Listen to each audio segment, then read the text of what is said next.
And finally, I want to read out the president's call. He called Chef Jose Andres to express that he's heartbroken by this news of the airstrike that killed 7 aid workers, and to express and share his deepest condolences.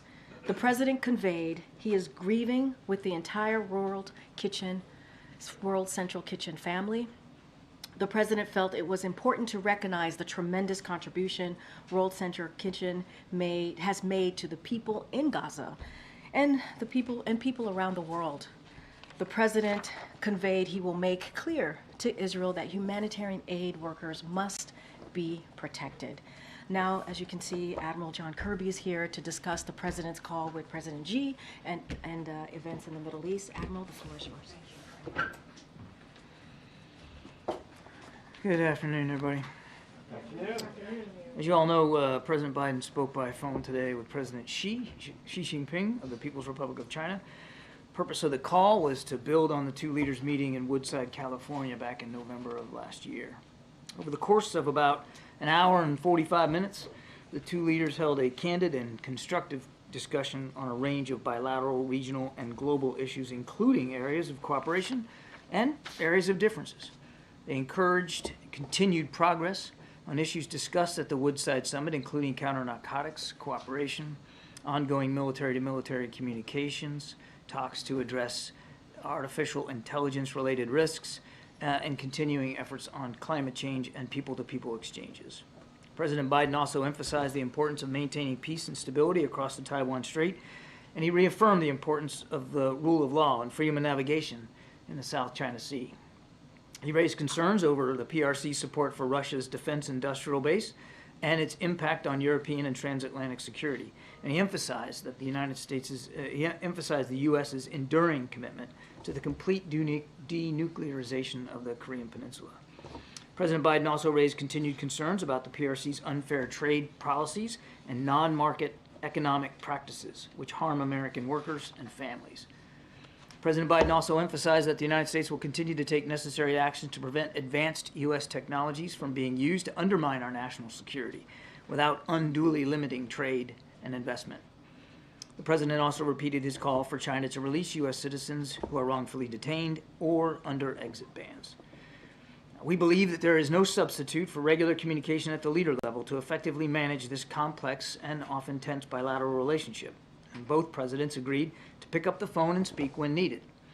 Following the leaders' call, we will continue to advance our interests through cabinet-level diplomacy, including visits to China by Secretary of the Treasury Yellen and incoming days, and by Secretary Blinken in coming weeks.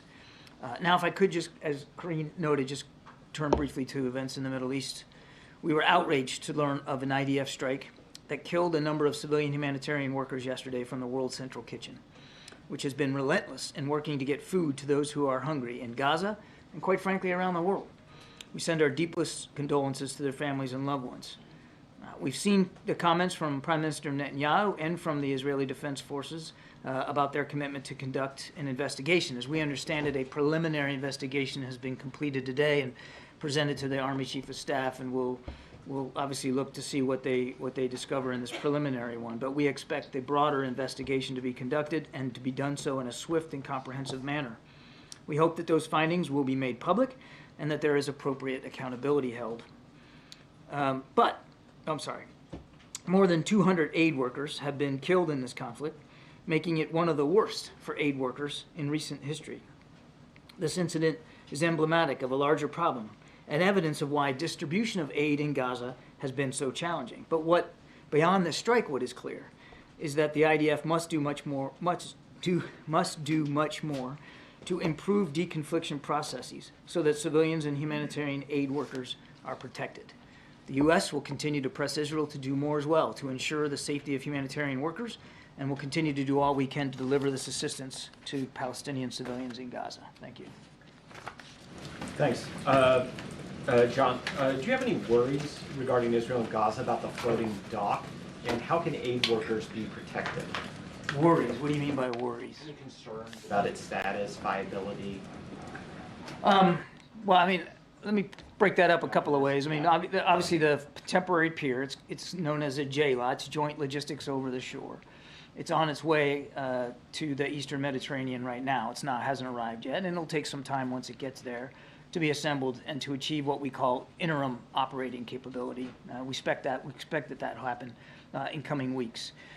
There's no concern in terms of our ability and the skills needed to build it and to get it up and running.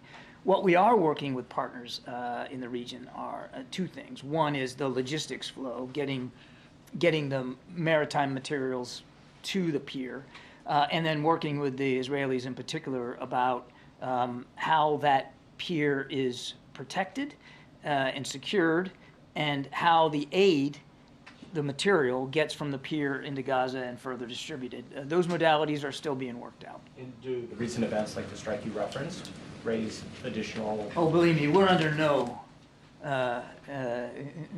no illusion about the fact that Gaza is a war zone.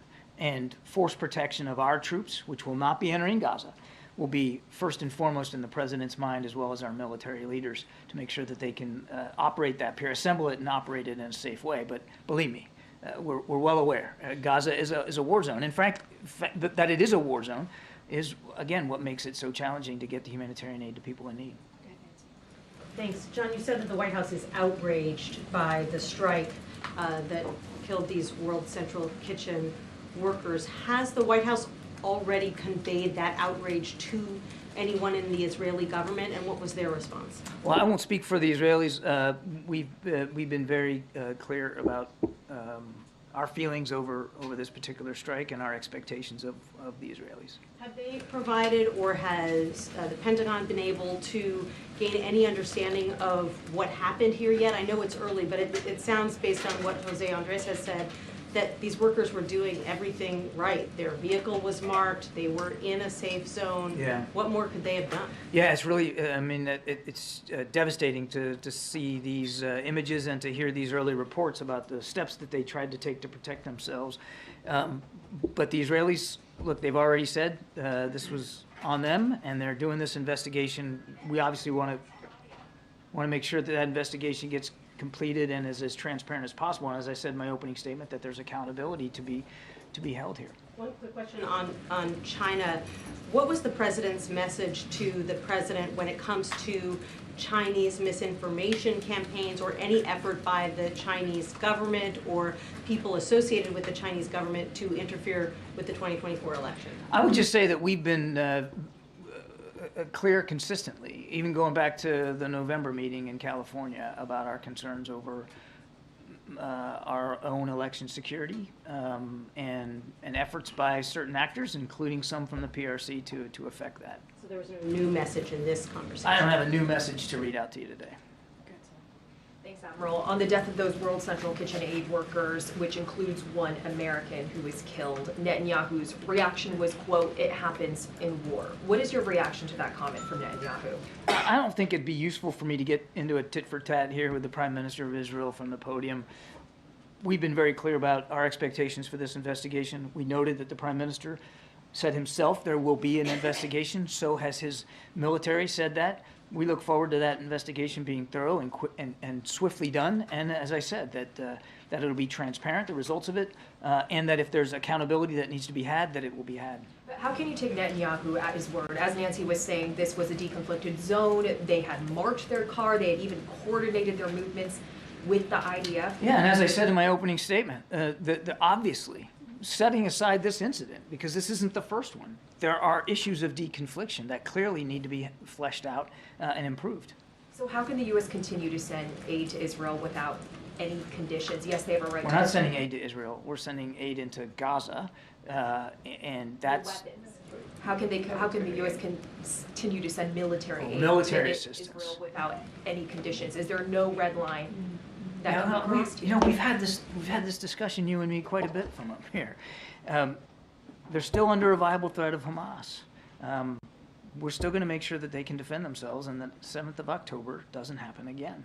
That doesn't mean that it's a free pass, that we look the other way when something like this happens, or that we aren't and haven't since the beginning of the conflict urged the Israelis to be more precise, to be more careful, and quite frankly, to increase the amount of humanitarian assistance that gets in. You know, I haven't been asked about it yet, but I expected I would be. You know, there was a discussion just yesterday with our Israeli counterparts about Rafah. Now, this one was done virtually. We expect it'll be an in-person meeting here in a week's time or so.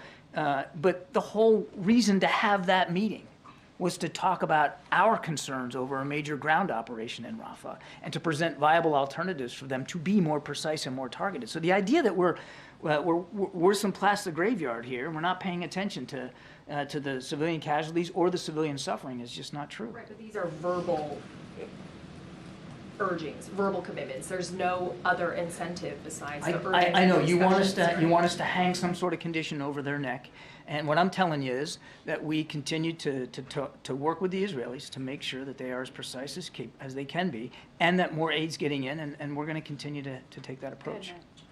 John, I just wanted to follow up. Do you guys have confirmation of the nationalities of the victims who were killed in the strike, and that one was a U.S. Canadian national? I can confirm that one was a dual national American citizen, but I couldn't speak with authority about the nationalities of all of those. And as I understand it, I mean, there could be additional casualties coming in terms of the count. I just don't know. And do you know if there's been any outreach to the family of that dual national citizen from the White House? The State Department has done some initial outreach, and I would fully expect you'll see outreach from us at the appropriate time. Thanks, Karine. Thanks, Admiral. Does the White House accept Prime Minister Netanyahu's explanation that this incident was unintentional, as he put it? I think the investigation will bear that out.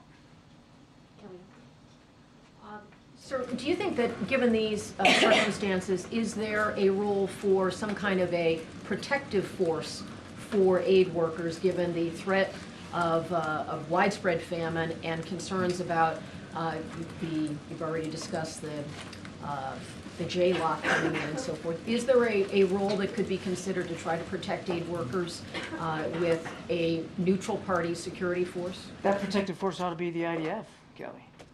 As we've said, I mean, as they conduct operations in a urban, highly populated environment, they have a concomitant obligation to take care of the civilians that are living there, and the civilians, quite frankly, that are being moved about by the combat operations that are being conducted in a very confined space. They have that obligation. Are you concerned that aid will be cut off for some period of time now because Jose Andres has said they're suspending operations for a period? The World Food Program is having difficulties. It seems like this incident is exacerbating the crisis. It certainly isn't helping. There's no question about that. And we obviously respect Chef Andres' decision not to continue operations, at least for a time. Certainly we respect that. And others may make that decision, as you talked about the World Food Program. We're not seeing a wholesale declination here of humanitarian assistance in there. But obviously, yes, that's a concern. The more violent it gets for humanitarian aid workers, and as I said, this is one of the worst in recent history, the less likely it is that they're going to be willing to take those risks, which means it's more likely that the people of Gaza are going to just suffer all the more. So yes, it's a concern. Thank you, Karine. Secretary Blinken, during his presser in Paris, did not condemn the airstrike, even though, as you confirmed, there was a dual American-Canadian citizen who was killed. The French foreign minister, who was at the same presser, did. You said you're outraged. Why is the U.S. not condemning the strike? I think by saying we're outraged, I think you can fairly characterize that as condemning the strike itself. Of course, I mean, nobody wants to see this kind of violence happen to humanitarian aid workers who, as was noted earlier, were doing all the right things. And just to follow up to what was asked earlier about the floating pier, are you considering moving it off the coast of Gaza? I mean, just trying to figure out how. Well, by definition, it's going to be operating off the coast. Sure, but like further away. I mean, how do you ensure that any private partners that the U.S. ends up partnering with to deliver aid is actually protected, given the recent set of strikes? Right, that's what I said we're working on right now. I mean, force protection for the troops and the people that are going to be operating the pier is obviously going to be a paramount concern, but it's only as good as the aid that gets to the pier and then gets into Gaza. So there's going to have to be plans made, plans with partners to do everything that we can to ensure that that aid is safely assembled and collected at the pier and then safely distributed into Gaza. It's going to be a multi-step process. We'll be responsible for some parts of that, but not all of it. That's going to take some teamwork, and we're working our way through that right now. I just have a quick clarification on something that the Secretary said again in Paris. He appeared to suggest that Iran delivered missiles to Russia and that those are being used by Moscow to target the Ukrainians. I mean, can you confirm if that was the case? Not just drone missiles, but ballistic missiles? And if yes, since when has this transfer been underway? I am not aware of specific verification that we can give to Iranian missiles being delivered to Russia for use in Ukraine. They certainly continue to deliver drones and actually helping the Russians manufacture Iranian-designed drones.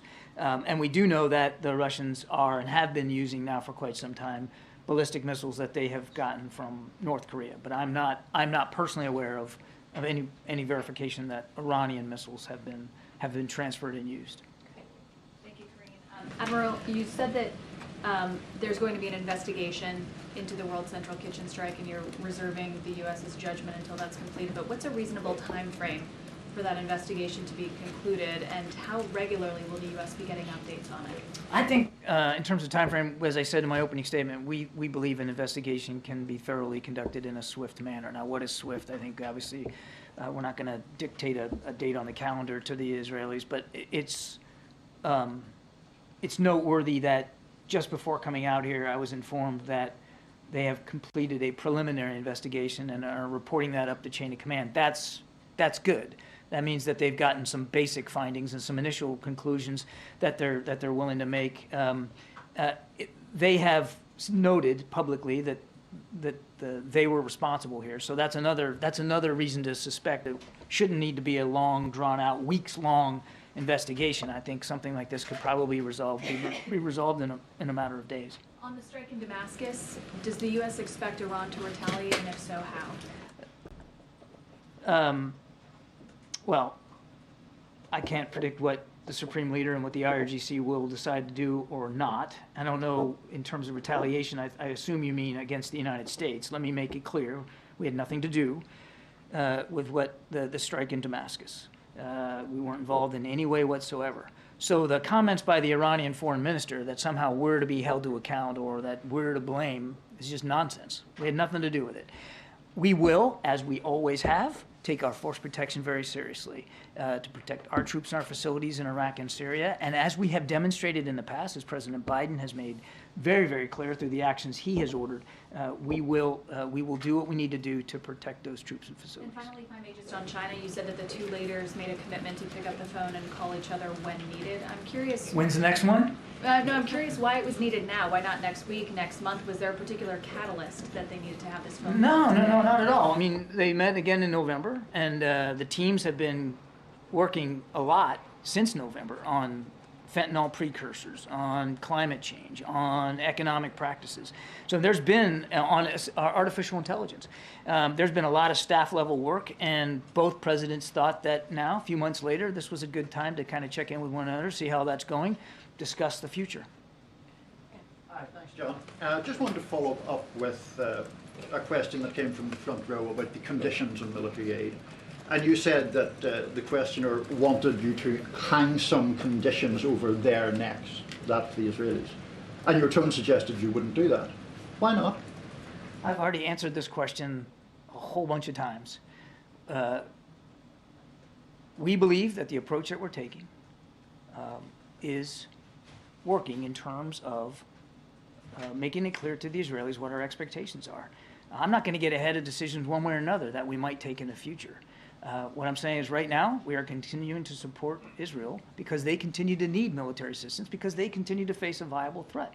Well, on the point of conditions, the President on February 8th issued a memo, and it said, and you already know this, but just for context, it said that it was the policy of this administration to prevent arms transfers that risk facilitating or otherwise contributing to violations of human rights or international humanitarian law. Is firing a missile at people delivering food and killing them not a violation of international humanitarian law? Well, the Israelis have already admitted that this was a mistake that they made. They're doing an investigation. They'll get to the bottom of this. Let's not get ahead of that.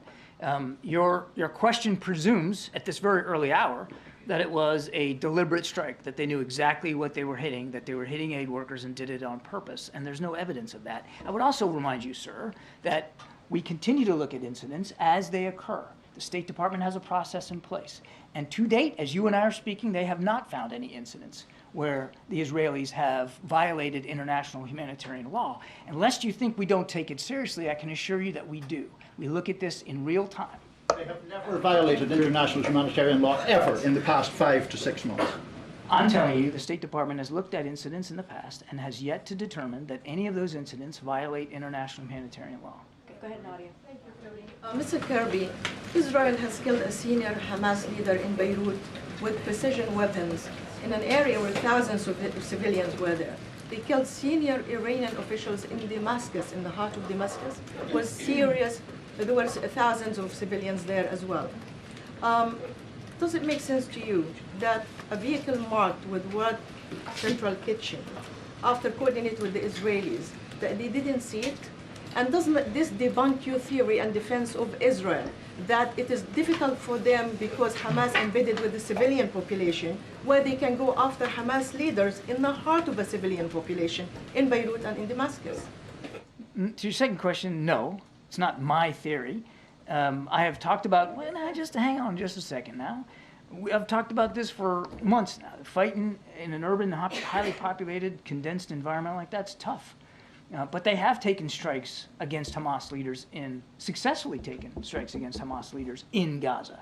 I can't speak to what happened in Damascus. That I can only tell you that the United States wasn't involved. So I'm not going to talk about the details of that whatsoever. I'm telling you that they have taken precise strikes against Hamas in Gaza. They have also taken strikes that have been not precise. It looks as if very clearly what happened yesterday is one of those examples. They'll investigate that. And our expectation is, and we've made this clear to them, that they'll come clean about what they've learned. They'll be fully transparent, and if people need to be held accountable, that they'll be held accountable. Go ahead. Thank you. John, there's another case of somebody who was in this country illegally, allegedly murdering a young woman, this time in Michigan. Her name was Ruby Garcia. Donald Trump is out there now calling this Biden's border bloodbath. What do you call it? Well, first of all, while I'm not aware of the specifics of this case, I mean, that's just terrible news. And our thoughts and prayers obviously go to the family of Ms. Garcia. I mean, that's the kind of news no family ever wants to get, ever. And we would certainly defer to local law enforcement and investigative bodies to do the spade work that needs to be done to figure out exactly what happened to Ruby. And to hold the perpetrators accountable for that. So why don't we let the judicial process play out here before we start making grandiose bumper sticker comments about what this says about the border. And Peter, to folks that are concerned about border security, the president will be the first one to stand up here and say he agrees that the border does need some security capabilities, that we do need more Border Patrol agents. And all that has to happen is for the speaker to do his job, put that supplemental on the floor. Let's get a vote. Let's get those 1,300 additional Border Patrol agents down there to do their jobs. But everybody in this room knows that the bill that you guys keep talking about as a solution is dead at the moment. And says you. It doesn't need to be dead, does it? the bill's dead. Says you. When's the vote? You ask Speaker Johnson that. It doesn't need to be dead, Peter. There are real problems at the border while that bill just languishes, right? The chief of the Border Patrol is saying, exactly. Of 140,000 gotaways, if we don't know who is coming into our country and we don't know what their intent is, that is a threat. Does President Biden agree? The president absolutely believes that along that border we do have significant national security concerns that have to be met. But you said something really good in your question that I loved, that while these concerns are going on, the bill languishes. So what's needed? It's not anything more from the president. What's needed is for Speaker Johnson to do his job, get that thing on the floor. Let's get it voted on. They had a chance and decided not to act because certain people in House Republican world wanted a problem rather than a solution. As the person in charge of preventing a terrorist attack in the homeland, does President Biden think that some of these border crossers could be in the United States right now plotting a terrorist attack against Americans? The president's confident that throughout the interagency, DHS, intelligence community, that we're doing everything we can to be as vigilant as we can to ensure the safety and security of the American people here at home. John, on the call with President-in-Chief, did the two leaders speak about Section 301 tariffs? And It did not come up. It did not come up. But if you could just speak more about the economic nature of the conversation, did they speak about competition in specific industries like semiconductors? Yes, they did talk about economic competition between our two countries, and as I said in my opening statement, the President made clear that we have significant differences of opinion and concerns over some unfair market practices that the PRC uses that puts American workers and families at a disadvantage. He was very clear about that. And just to follow up on Nancy's question, are we clear to understand that the President did not warn President Xi about election interference? It felt like that was what you were implying, because there was no new message. It was no new message today delivered on that. Thank you. Thank you. So you said earlier that more than 280 aid workers died since the start of the war. Could you tell us what the time frame is for that? Since the start of the war in October. 7th, okay. I don't have a TikTok for you on everything. That's our estimate here over the course of these many months. Has the President reached out to any other head of, a humanitarian organization before today? I'll take the question. I don't know. We gotta wrap it up. Thank you, John. You described the strike as a possible mistake by Israel. According to Haaretz, the Israeli newspaper, it wasn't one strike, but three. The first one, then an interval during which aid workers got out of their vehicles, removed the wounded, tried to move to another vehicle which was struck, and then a third strike as they tried to move and escape in a third vehicle, at which point all of them were dead. How would the second and third strikes of these marked vehicles be a mistake? And why would the U.S. not more forcefully set conditions on the use of U.S.-made weaponry when it is being used to target aid workers? If the first one was a mistake, the second two were targeted with the intent of killing everyone in that convoy. So how do you respond to that? First of all, there's an investigation going on. So why don't we let it get done? And why don't we see what they find in terms of the decision-making process that led to this terrible outcome? Prime Minister and the IDF have noted that it was their error. If you don't like the word mistake, their error. They're investigating it. Let them do that work and let them see what they come up with, and then we'll go from there. Sorry, one more, John. 2 years ago, the IDF killed an Al Jazeera journalist. They said that was a mistake, that she was wearing a marked press vest. She was shot anyway. They investigated it, and they released the findings of their investigation, which found that they were at fault. Go on. But my question, sir, is in that case, the Israelis did not initiate any criminal proceeding. In this case, if it's found that the marked convoy was deliberately targeted, if not with the first shot, but the second two shots, would the U.S. support criminal penalties? As I said, we would expect that should there be a need for accountability, that accountability be properly put in place for whoever may be responsible for this. But again, a lot of that's going to depend on the investigation. Just want to make sure the floor. Thank you. Two questions on China. Admiral, this is an election year. Does the president feel political pressure to act tough on China? The president, as commander-in-chief, feels obligated and responsible for protecting the national security interests of the United States.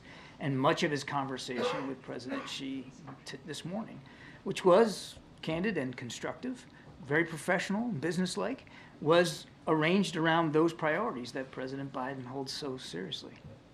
Is TikTok part of the conversation today? TikTok came up today, yes. Have you talked to previous Secretary Mnuchin about his plan to buy it without the algorithm, or do you accept this plan? Have we talked to Mr. Mnuchin about his? No, not that I'm aware of. I mean, he should speak to that as a private businessman. More details about the conversation on TikTok. The president reiterated our concerns about the ownership of TikTok. He made it clear to President Xi that this was not about a ban of the application, but rather our interest in divestiture, so that the national security interests and the data security of the American people can be protected. Is there progress Is there progress? on the deal of TikTok? I know of no progress on that. As far as I know, legislation hasn't reached his desk. It's still on Capitol Hill. Thank you. John, I have a question on Ukraine and on Ramadan. So Ukrainian President Zelensky is warning about a new Russian offensive coming in the end of May or June. Meanwhile, Speaker Johnson is ignoring calls to put to the floor the Senate-approved legislation and coming up with a new Ukraine aid. Does the administration have a deadline after which you might consider emergency some measures to support Ukraine without conversion? We've already executed some emergency measures. You saw the Pentagon was able to cobble together $300 million to support them in an emergency aid package. We're going to continue to look and see what more we can do, but quite frankly, our hands are very much tied here. We need the supplemental. That's what will make a difference for Ukraine. Is there a deadline after which you would try to do something more? The deadline was weeks, if not months ago, when we needed the supplemental passed. The time is now. It's past now. The Ukrainian commanders on the ground are making difficult decisions about what positions they're going to hold, what weapons they're going to use. And in certain places of the Donbass, they are losing ground to the Russians. So it's way past time. And one on Ramadan, why the President Biden is not including Muslim community leaders in the iftar, and why is the event is not open press as has been in the previous years? That's a great segue for me to turn it right over. Thank you, Adam. Yes, ma'am. Karine, can you answer this question, please? So just a couple things on that question. Look, you saw the president put out a statement very early on last month about Ramadan, and obviously respecting the religion and respecting the event. I will say about tonight that the president's going to continue his tradition of honoring the Muslim community during Ramadan. And so President Biden will host a meeting with Muslim community leaders to discuss issues of importance to the community. So he is going to be meeting with Muslim leaders. To your question, he will be joined by the Vice President Harris, senior Muslim administration officials, and senior members of his national security team, and to continue the White House tradition of honoring Ramadan as he did just last month. After the meeting, we will host a small breaking of the fast, prayer, and iftar with a number of senior Muslim administration officials. So that is what the president and the vice president is going to be doing later today. Why not the community leaders? So look, I want to be really clear here. So community leaders expressed the preference of doing a meeting, a working group meeting, if you will. They wanted to make sure that there was an opportunity to discuss the issues at hand. They thought it would be important to do that, and so we did that. We listened, we heard, and we adjusted the format to be responsive, and so that we can get feedback from them. And this is a request. This was actually a request from members of the community. This is what they wanted, and we understand that. They want the president and the vice president and senior administration officials, obviously national security folks as well, who'll be joining the meeting, to hear directly from them. So this is going to be seen as a working group meeting, and we are, the president, the vice president, we are looking forward to having that opportunity. Okay. Thanks, Karine. We discussed earlier, former President Trump is describing the situation on the border as a bloodbath. But on Friday, we're going to get jobs figures, and past jobs reports have shown that immigrants are helping the U.S. economy. Is the view of this administration that the inflow of immigrants do more to strengthen the United States or hurt the United States? Does it do more? So, Josh, I appreciate the question, and I think it's an important question as we're hearing clearly awful rhetoric from the other side. But what we know, what this president believes, and you've heard this president say this before, is that we know immigrants strengthen our country and our economy as well. It goes hand in hand here. Think about the critical work these 8 immigrants were doing on Key Bridge when it collapsed. While Congress failed to act on President Biden's comprehensive immigration reform, remember he introduced that on the first day of his administration because he understood the importance of fixing immigration, a system that had been broken, that has been broken for decades. His administration has led the largest expansion of lawful immigration pathways in decades, and we continue. We continue to work to ensure employers and immigrants can effectively navigate the laws in place. And so reforming our immigration system only strengthens our economy. You hear the president talking about that, about making sure that we have an economy that works for everyone, making sure that there's dignity and respect for everyone. And so, and by doing that, it boosts our labor supply, it helps solve workforce shortages, and some businesses are facing, right? That we see businesses are facing. And so we took a step forward not too long ago. We spent 2 months working with the Senate, working with Republicans and Democrats to try and figure out how do we deal with this broken system. We put together what would have been, if put into law, the toughest and fairest piece of legislation that we have seen in some time. But what we heard from the last administration, from President Trump, and you heard me say this over and over again, you all reported this, that he told Republicans to reject that proposal because it would hurt him and help the president. That's not how this president sees this. This president sees the immigration system as an issue that majority of Americans care about and that we should fix. We should get to the bottom of this. So we're going to continue to urge Congress, Republicans, to come back, right?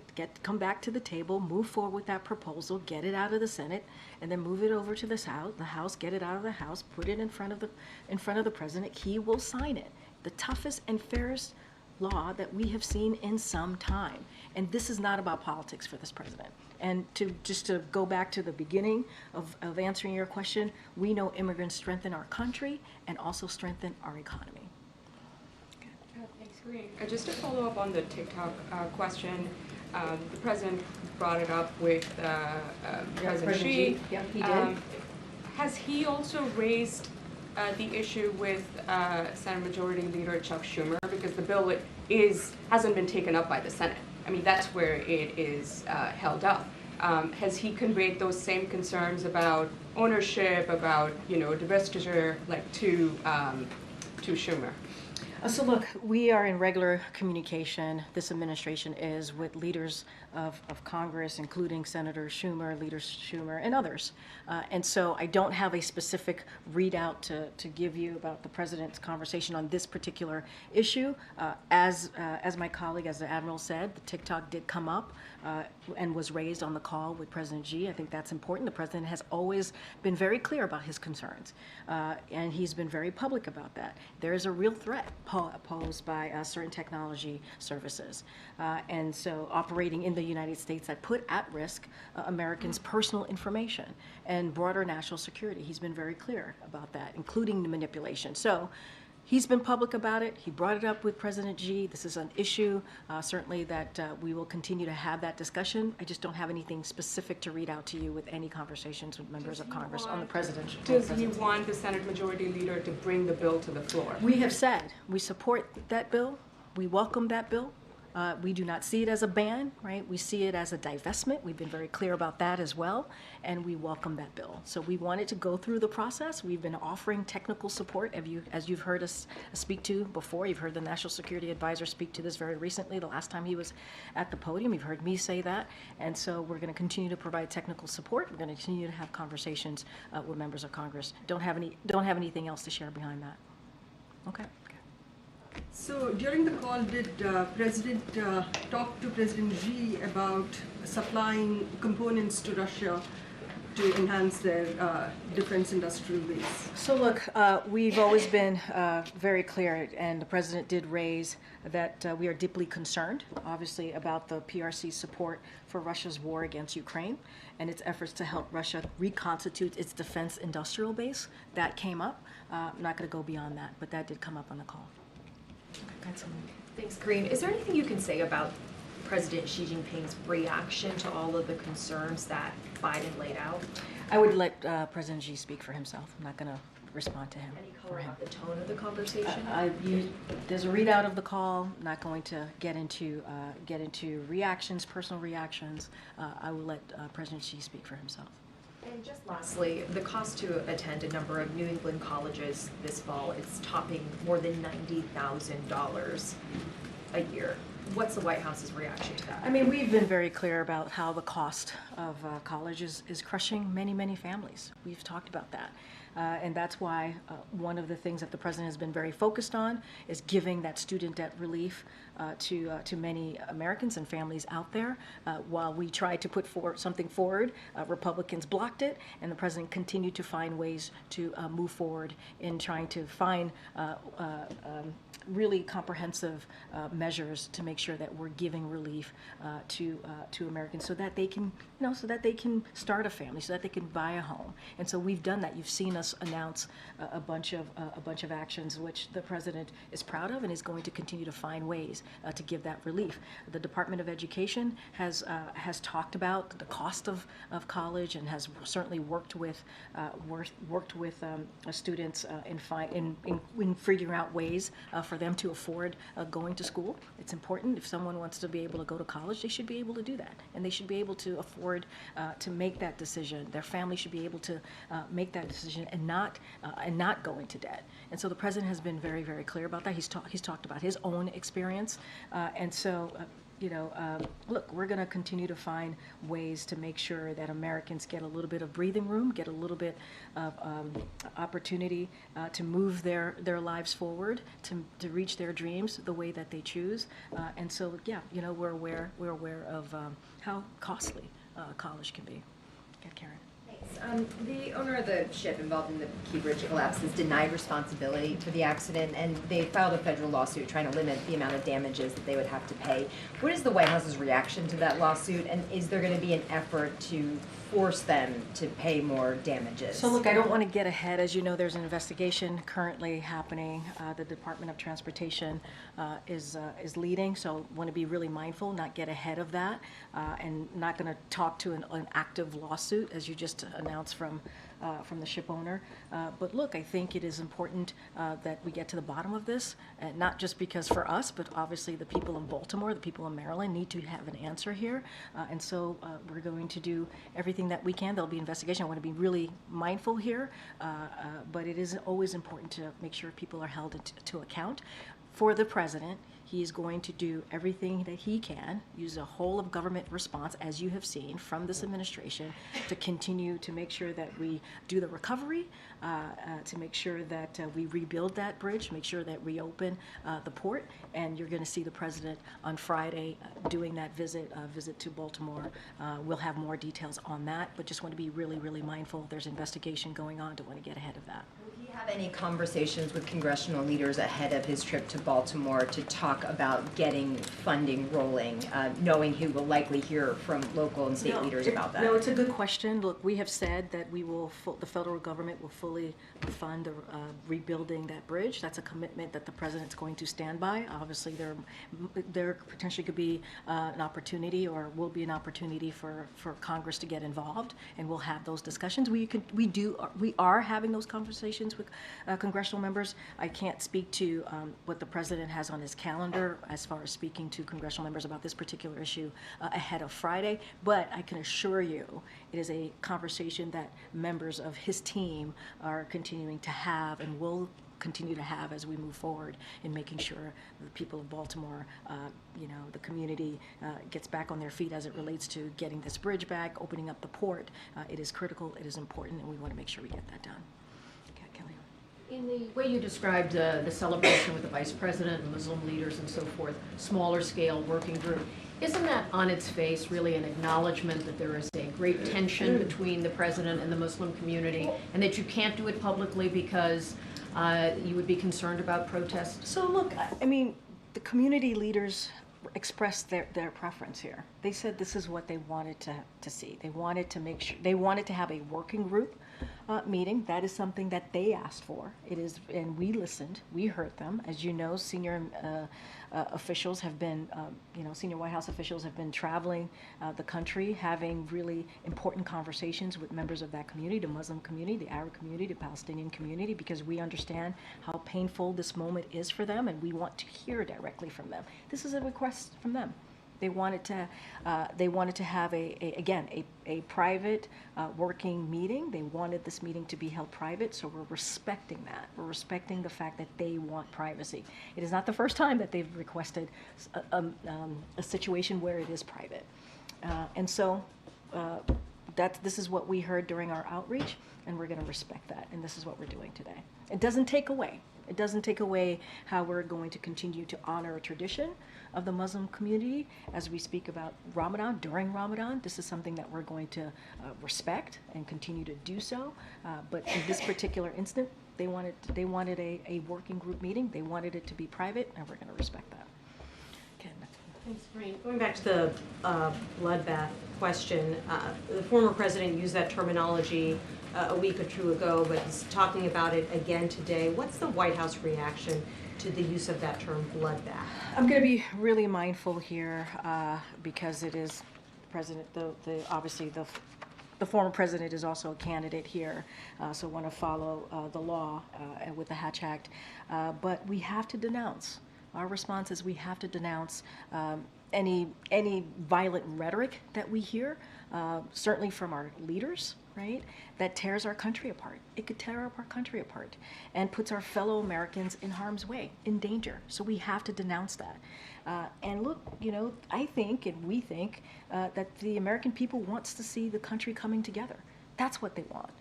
They want to make sure that we respect our democracy. They want to make sure that we respect the rule of law. That's what they want. And so that is what the president's going to continue to fight for. Any type of violent rhetoric, we're going to denounce that. It doesn't matter who it comes from. We're going to denounce it. Does the White House believe that there is a bloodbath taking place or a wave of migrant crime? Look, we've been very clear about, I just laid out to Josh, when it comes to immigrants, how important they are to the fabric of this country, how important they are to the strength of this country, to our economy. And that continues to be true, right? That's something that this president believes.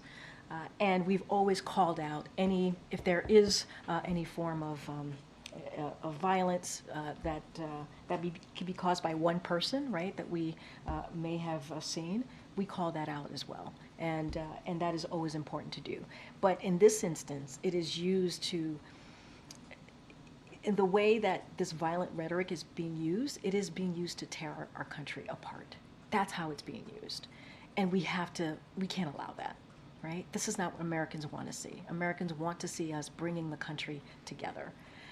And so that form of rhetoric, it's not helpful to us.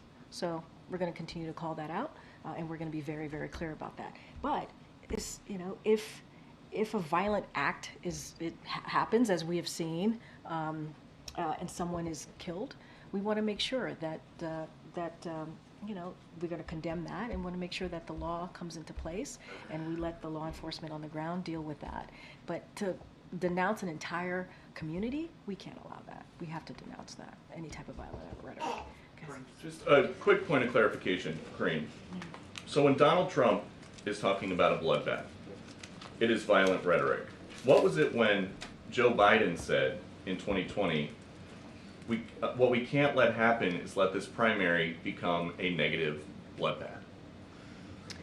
So I'm going to be really mindful and careful about Donald Trump, but if you read, because he is a candidate, we're talking about the 2024 election, you should read what he said in its context. So you got to read what he said in context.